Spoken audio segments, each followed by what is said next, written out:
Bismillahirrahmanirrahim. Assalamualaikum warahmatullahi wabarakatuh. Ya, hari ini masuk ke materi komponen diagram. Nah, ini merupakan lanjutan dari UML. Ya, dalam materi ini ada komponen diagram, contoh-contoh komponen diagram, kemudian studi kasus.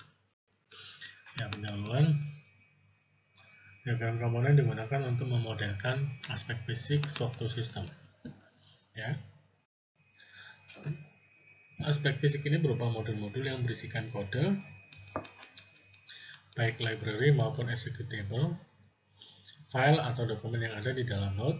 Aspek fisik inilah yang dikatakan komponen dalam UML. Umumnya komponen yang terbentuk dari beberapa kelas dan atau package, atau juga dapat dari komponen-komponen yang lebih kecil.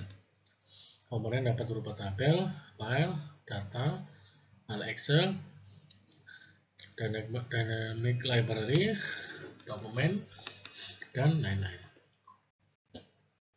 Ya, komponen diagram menunjukkan struktur dan hubungan antar komponen software, termasuk kebergantungan atau ketergantungan atau dependensi di antara komponen-komponen tersebut. Jadi, tujuan dari komponen diagram adalah memvisualkan komponen dari suatu sistem, membangun file-file yang dapat dieksekusi dengan menggunakan teknik forward dan reverse engineering.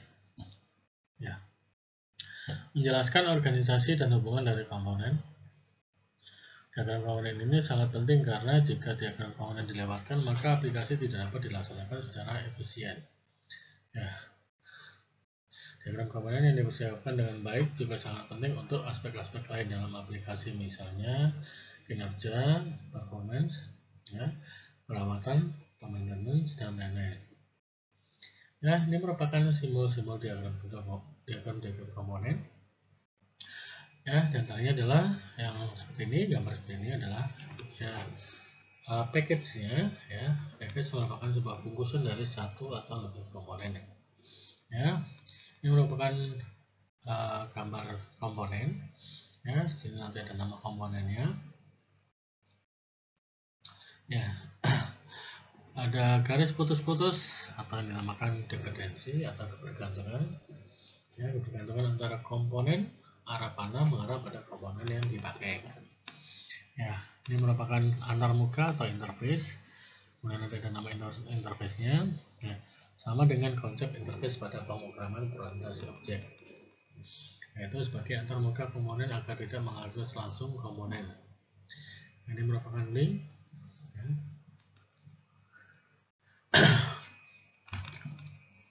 Contohnya seperti ini. Ini dalam satu package terdiri dari beberapa komponen. Ini package-nya package server, ya, dimana ada user interface, ya, dimana dia kebergantungan dengan business processing, yang dimana juga kebergantungan dengan data dan security. Ya. Jadi interface itu business processing, ya, jadi kalau pada saat mengambil sesuatu, ya dia harus melalui security dulu, ya, security, kemudian dia akan mengambil data di sini. Ya, misalnya username, password. Ya, dia akan memverifikasi username dan password apakah benar dia passwordnya. Ya, baru kalau sudah benar nanti akan masuk ke form berikutnya. Contoh 2, ada namanya klien, ya, aplikasi klien, ya. Sini misalnya contohnya adalah aplikasi klien di toko, ya, kayak misalnya di mall-mall, ya, kalau kalian lihat di Oskos, Starbucks, ya, itu merupakan klien. Aplikasinya yang di dalam itu adalah klien, ya. Servernya di mana? Di kantor pusatnya, ya. Kayak Oskos itu dia perusahaannya adalah PT Media Adi Perkasa, ya. Di situ di servernya ada di Geraha BNI 46, ya, di Jakarta Pusat, ya. Di situ ada namanya package, namanya server, ya. Di situ ada berbagai komponen yang dimana dia ada controller, ada modelnya, ada view-nya. Ya. Nah, jadi di klien akan menampilkan aplikasinya di situ. Ya, nanti di aplikasi klien bisa dia menginput data, bisa mengambil data dari server. Ya. Contoh 3 ada mesin. Ya. Kemudian ada sales server ya. Ya. Dimana di sales server ini ada transaksi di prosesor ya. Kemudian kita lihat di mesin itu ada namanya sales message ya, dimana dia ada message yang misalnya email ya, itu ada di dalam situ.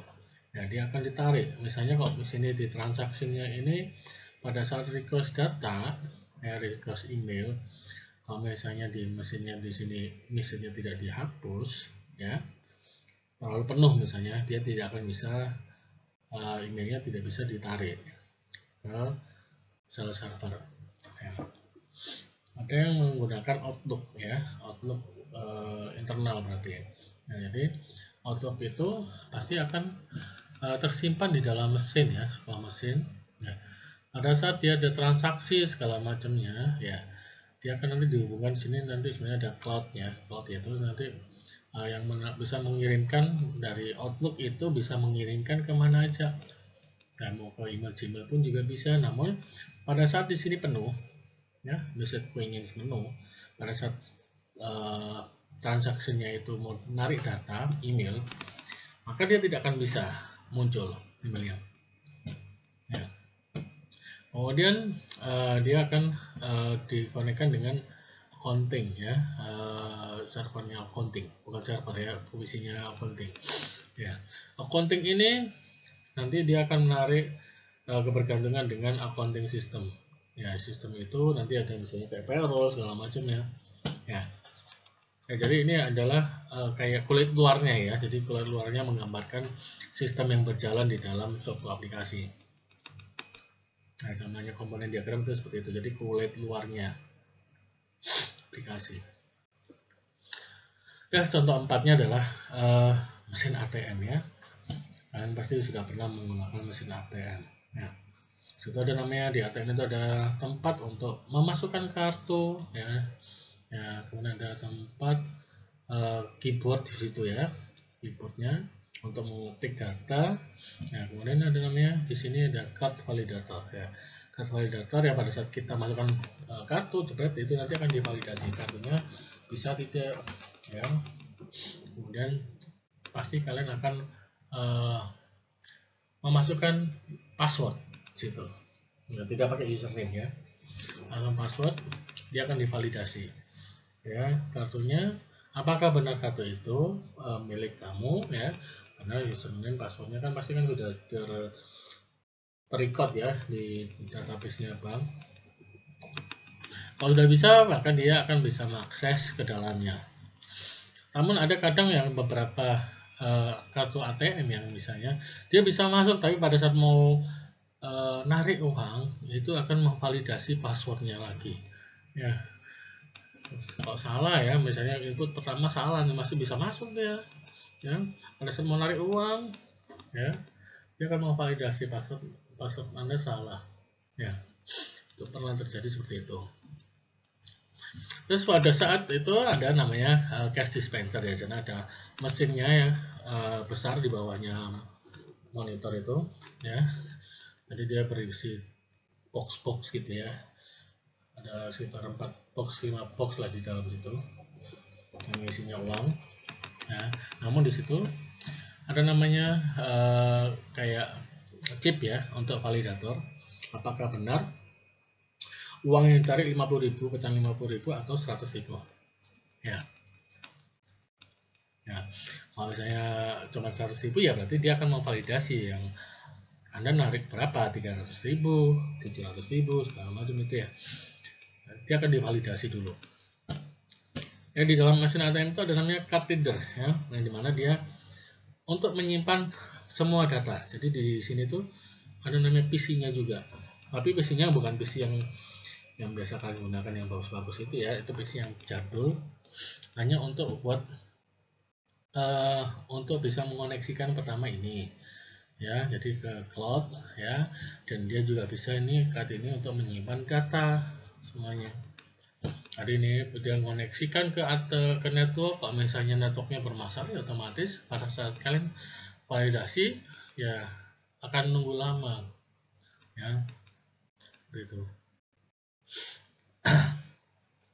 Ada juga yang dia menggunakan mesinnya tuh yang mesin benar-benar jadul banget, jadi sehingga pada saat dia koneksi kayak card validator aja ya, dia akan lama ya, karena saking lamanya terus dia kartunya ketelan ya. Itu ada yang kejadian di sini dekat rumah saya ya, seperti itu ya.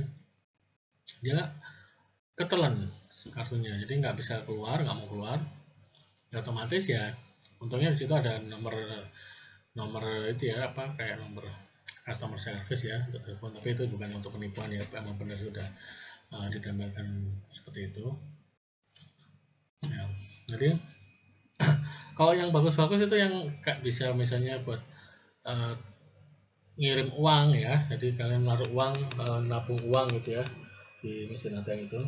Nah itu yang emang pakai PC yang bagus ya.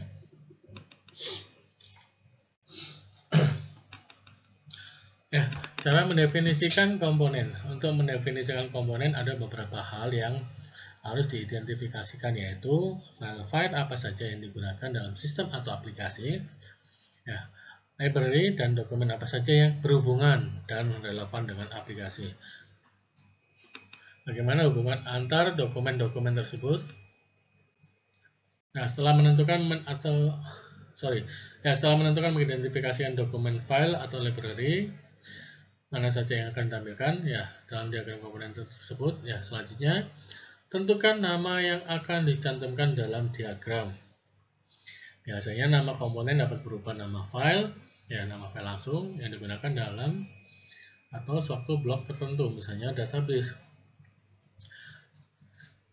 Ya, siapkan desain posisi layout diagram komponen atau memanjang ya atau menyamping ya, sebelum menggunakan perangkat lunak pemodelan UML untuk menggambarkannya. Kalau diperlukan, tulis catatan kecil untuk menjelaskan hal-hal yang khusus. Ya, hubungan komponen, package, dan kelas. Ya, kelas merupakan bentuk dasar struktur sistem objek ya, yang object oriented.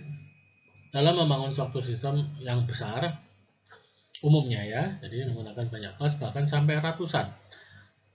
Kelas mewakili abstraksi dari serangkaian atribut dan operation. Ya, komponen adalah implementasi software dari sebuah kelas. Ya, komponen bisa jadi merupakan implementasi dari lebih dari sebuah kelas. Nah, package adalah mengelompokkan konstruksi yang memungkinkan untuk mengambil konstruksi tersebut di UML dan mengelompokkan elemen-elemen tersebut secara bersama-sama menjadi level yang lebih tinggi. Nah, penggunaan yang umumnya dilakukan adalah mengelompokkan kelas. Pada model UML, setiap kelas adalah anggota dari sebuah package. Ya, package juga bisa menjadi anggota dari package yang lainnya. Nah, dalam bentuk hierarki dari package paling tinggi sampai mengandung sub package dan kelas-kelas. Ya. Hanya ada satu tipe relasi antar komponen, yaitu dependensi. Dependensi menyatakan bahwa satu komponen bergantung pada komponen lainnya. Sebuah dependensi komponen digambarkan seperti panah putus-putus antar dua komponen. Ya, contohnya seperti ini, A dan B ya. B bergantung dengan A. Ya. Jadi komponen A bergantung pada komponen B. Ya.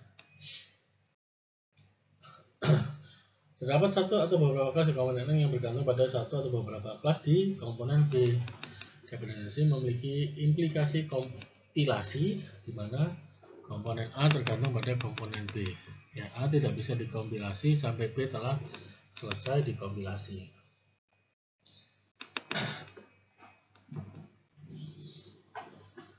Ya, jadi contoh dependensi seperti ini ya. Jadi pada saat menampilkan halaman home, ya, dia akan menampilkan pemrograman Java di situ, yang dimana ada dokumen yang ditampilkan, ya, ada dokumen ya dalam program tersebut. Yang sini adalah program Java-nya, ya dia akan menampilkan semua halaman HTML. Nah, ambil contoh misalnya kalau kalian menggunakan AP ya, jadi AP itu ada namanya browser ya. Browser itu akan menampilkan sebuah informasi yang dimana dia mengambil dari program yang sudah dibuat. Ya. Jadi dia akan menampilkan ya juga itu tergantung juga dari sebenarnya dari internet juga. Kalau internet nggak bisa ya otomatis dia tidak akan bisa menampilkan. Atau contoh lainnya mobile banking ya. Mobile banking itu pada saat masuk dia akan ada halaman username dan passwordnya. Ya, username dan password itu diketik dulu. Kalau bisa, kalau benar dia akan masuk. Kalau salah tentunya akan meminta verifikasi ulang ya sampai 3 kali. Kalau sudah 3 kali otomatis kalian harus ke bank ya untuk mereset mobile bankingnya seperti itu. Setelah sudah masuk, nanti dia akan pasti masuk ke halaman, dia bisa lihat rekeningnya berapa saldonya ya, kemudian mau transfer, mau ya apa bayar GoPay, mau bayar tagihan Shopee ya, atau mau beli barang di Shopee, itu di situ ada semua ya. Ya, komponen diagram merupakan diagram UML yang menampilkan komponen dalam sistem dan hubungan antara mereka. Ya, persediaan obat ya kebergantungan dengan pembelian obat ya. Ya. Kalau misalnya banyak yang beli, ya persediaan obatnya pasti habis. Ya, nah, semua ini supaya terpenuhi, maka ada namanya kebergantungan dengan rekanan ini. Rekanan itu baik yang pembeli maupun ada rekanan yang mensuplai dari obat tersebut. Ya, jadi ini hanya tampilan luarnya aja ya, luar aplikasi ya. Dan itu tentunya di dalamnya ada berbagai macam ya, ada input ya, input data segala macam, terus kasir ya, terus penjualan obat dari ID obat, nama obat ya, terus habis itu mungkin stoknya ada berapa di itu ya, itu nanti di dalamnya lagi ya. Ini hanya tampilan luarnya aja ya. Ada contoh kasus problem misalnya akan dibuat sebuah pencatatan buku telepon menggunakan pemrograman Java. Ya, ketentuan yang ada akan tersedia sebuah tampilan form di halaman depan. Pengguna harus memasukkan login dan password untuk menampilkan lembar pemasukan data buku telepon. Nah, bila login dan password benar, maka akan ditampilkan lembar pemasukan data buku telepon. Nah, pengguna dapat menambah, mengubah, menghapus data buku telepon di lembar ini yang berarti mengakses ke sebuah database. Ya, penyelesaiannya identifikasi file-file Java yang digunakan. Dan ini biasanya akan menjadi sebuah komponen dalam diagram. Biasanya kita akan dapatkan file tampilan depan, UI utama Java, file login, UI login Java, ya file pemasukan data, buku telepon Java, identifikasinya library yang terlibat jika ada, dan blok komponen. Dan dalam contoh ini lembar pemasukan data akan terkoneksi dengan satu tabel dalam database.